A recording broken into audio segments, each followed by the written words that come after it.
particular time thought I was scared of him, that I was afraid. So he said, Floyd don't want to fight me. I'm willing to meet him at 152 pounds or 152 and a half. And me, I gotta have 4 arms. I know.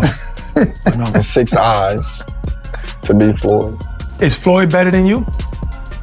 Roy Jones Jr. against Andre Ward, Terence Crawford against Floyd Mayweather at 47. The storm began the moment Terence Crawford stood tall and dared to place himself above Floyd Mayweather.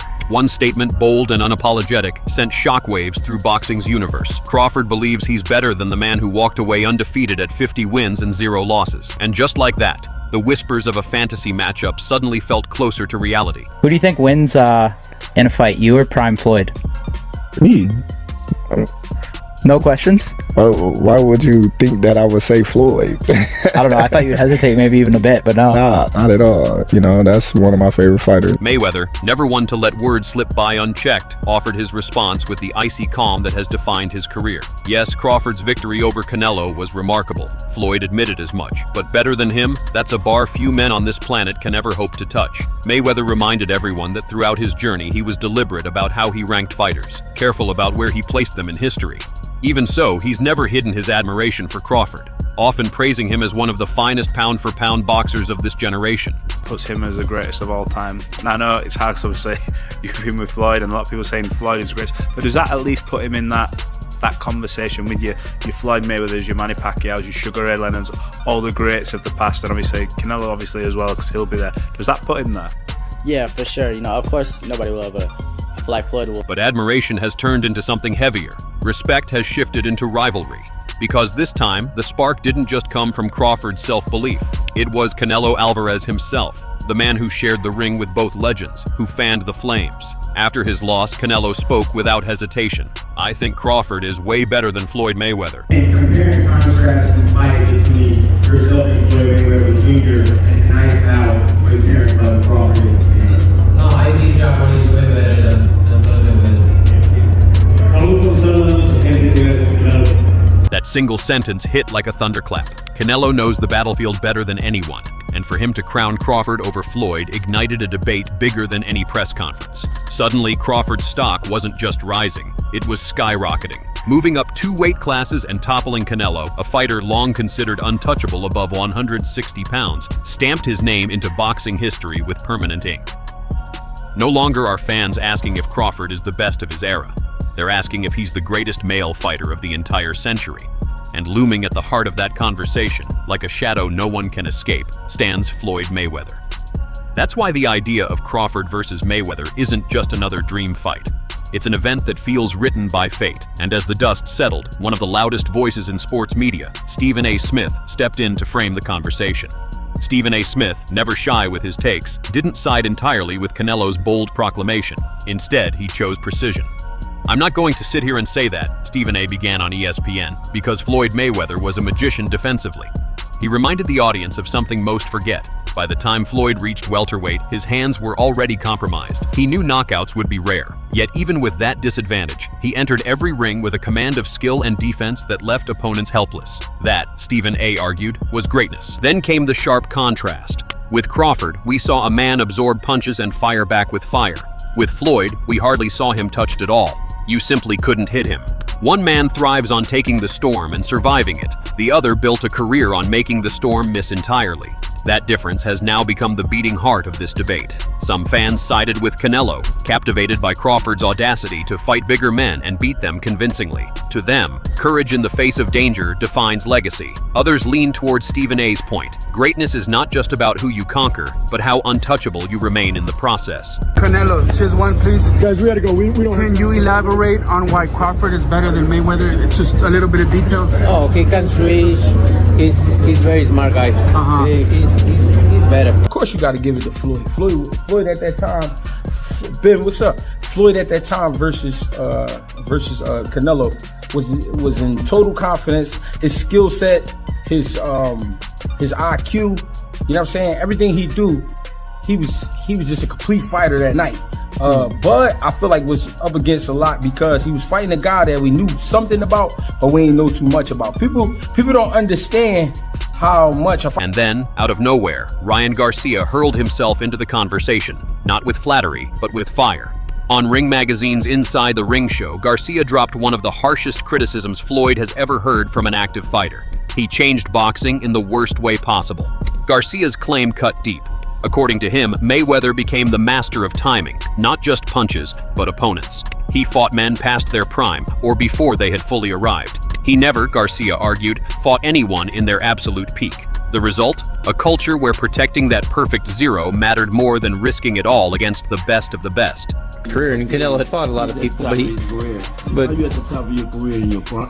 You in your prime. You ain't in your prime when you were 36. That's not your prime. Did he lose? I mean, your prime is in your 20s. It's different for different people. Yeah, okay. Well, it sure was, and that's why Canelo was saying what he's saying.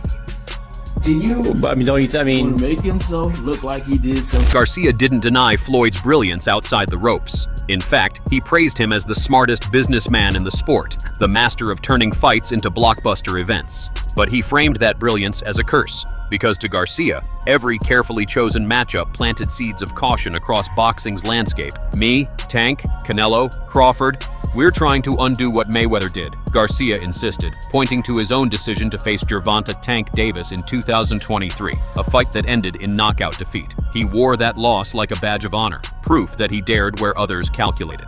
This wasn't just criticism, it was a declaration of war across generations. Garcia's outburst struck a nerve because it wasn't just about Floyd. It was about eras colliding. Mayweather's reign valued control, sharp business moves, spotless records, legacy polished like glass. Crawford's rise, at least in perception, represents risk, taking on giants, daring to lose, daring to prove. That philosophical clash is why fans are obsessed with picturing them in the same ring. You did the wars. 100%. Crawford is a young gun trying to prove himself, in my opinion. And the reactions? Explosive.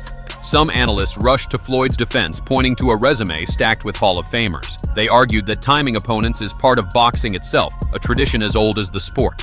Others nodded to Garcia, saying he voiced what fans had long whispered, that Floyd's perfection, as dazzling as it was, drained boxing of some of its raw danger. Do you think's better out of those two, Crawford or Mayweather? I think Crawford is better, bigger. He's actually moving weight class, and I would say Crawford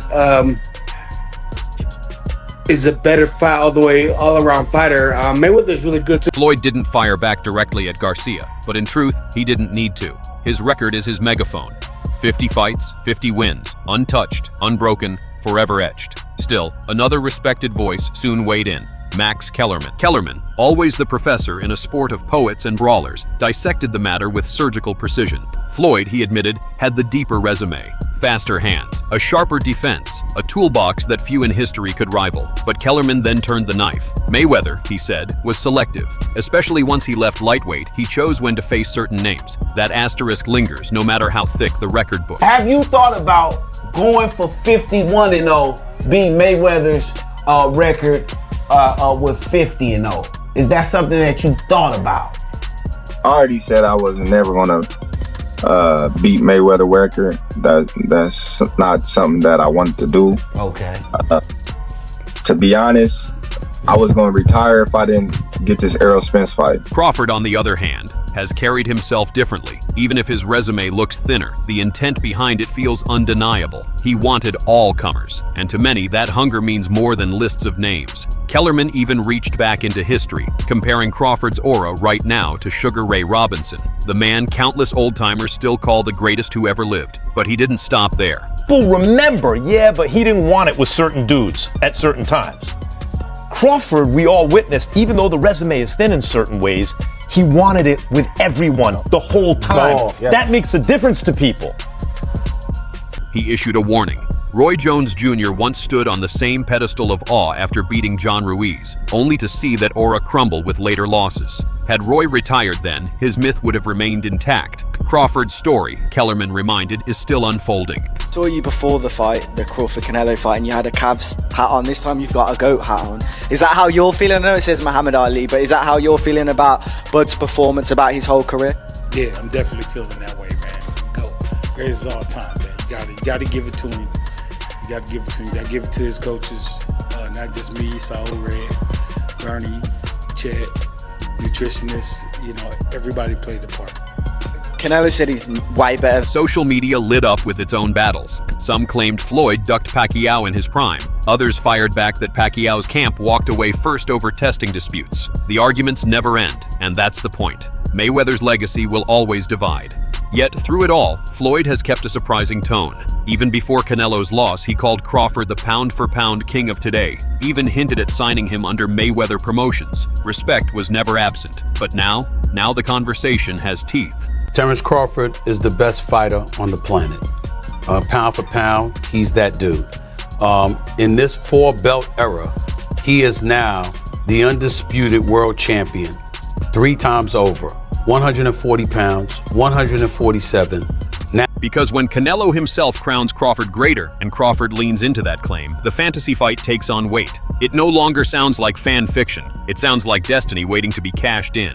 You know what I mean? And, in competitive guys, next thing you know, Bud and Floyd will be mad at each other, man, and wanting to fight because people is like putting them against each other. Let's just enjoy the moment. I don't know. It's a close fight. It's things Floyd do better. It's things that Bud do better.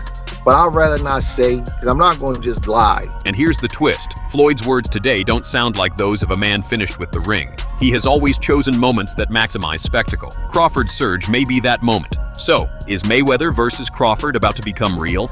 That's the question gripping boxing's soul. What's your take? Drop it in the comments. And don't forget to subscribe for the next chapter of this saga.